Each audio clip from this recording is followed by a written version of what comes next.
This is an examination of the hidden human condition. This is the Hidden Killers Podcast. With Tony Bruschi.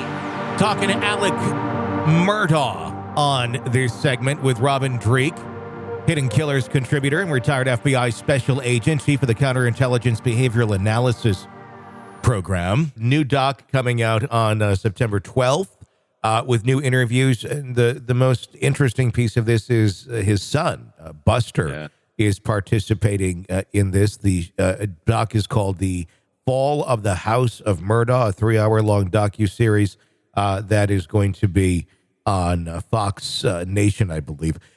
What's your thoughts on this, Buster coming out into a docuseries and speaking? Any predictions here? Is Buster still behind Dad, or is Buster still, just kind of trying to live life here and try to go forward in some way, shape, or form, understanding that Dad is a murderer? I'm flummoxed by it. I'm excited to see it. Yeah. But I'm baffled. Interesting. The thing that really struck me when watching the promo reel for it, which I thought was well done, I think it'll shed some light on the tendrils that family had in corrupting an entire section of the state and that part of the country, really. And the thing that really struck me in the entire thing is, again, we talk about these life arcs, and the thing that I really saw throughout is a life arc of drugs, alcohol, and corruption in all of them. Mm-hmm. And so that's what I think when people do things like this, it kind of, again, it flummoxes you, because you're like, you're not doing anything that's going to help your case.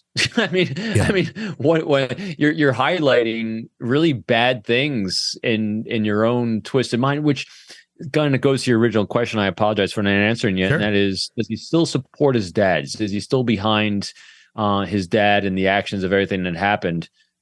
My initial impression is, of course he is, because that's his life reps. His life reps was his dad's behavior was appropriate. His dad's way of doing business was righteous. His dad's way of everything was.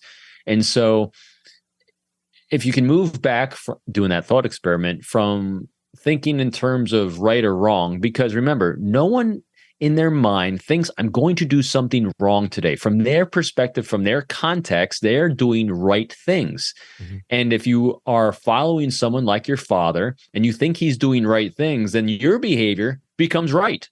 Mm-hmm. If you're doing it just like your father or just like someone that you're close to. And so showcasing what you think is right to the world to see, even though the rest of us are saying, wow, that's a little nuts. Mm-hmm. To him, this might be completely healthy to him. So it's a fascinating study of, I think, a family life arc full of unrecognized trauma that they don't realize they're inflicting on others and they've been through themselves. I think a lot of people would look at this and go, but he's an adult. Why can't he think for himself at this point? But you're an adult. You are a product of your conditioning from those years when you weren't an adult. And if Alex was one who was kind of forming that's kind of what you're going to get. Yeah. And whether you're an adult or not, remember, we surround ourselves with individuals, as a great author Robert Greene says in the books of Laws of Human Nature.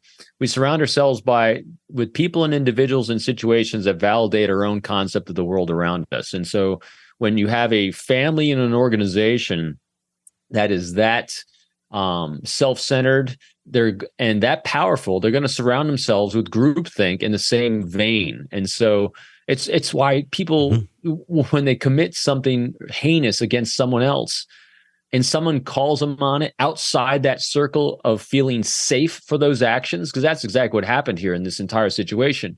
These people felt safe doing whatever they wanted to do because the people around them were validating it by their inaction. Yep. And so it becomes what their normal is.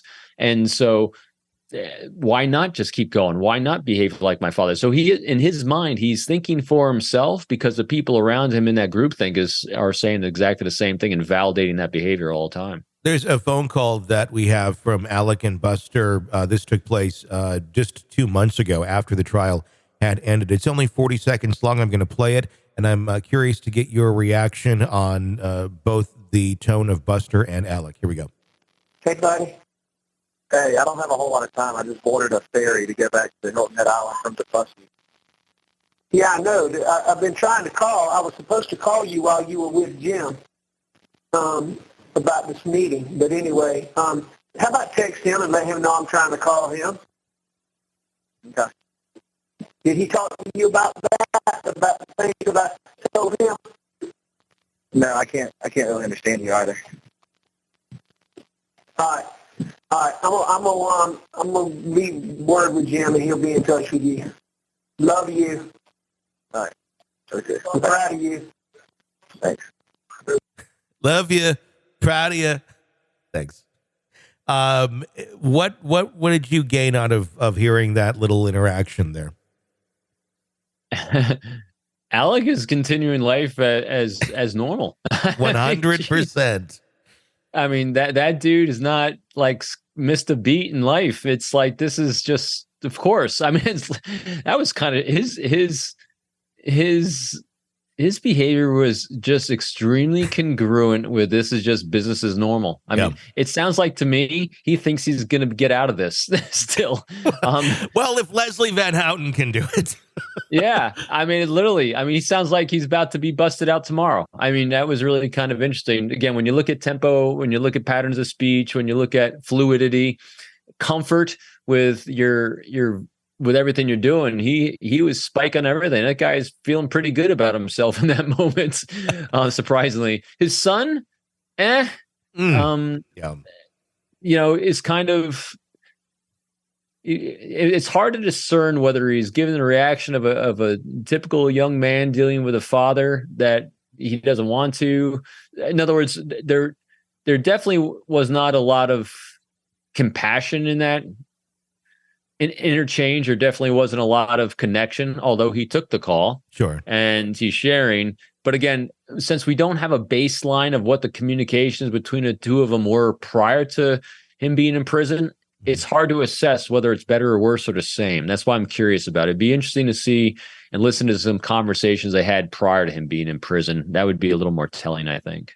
You're locked into the Hidden Killers podcast. Want more? Start binging on all of our true crime podcasts right now through Apple Podcasts and get an ad-free experience when you sign up to be a True Crime Today Premium Plus member exclusively on Apple Podcasts. More of the Hidden Killers podcast dropping soon. Press subscribe now.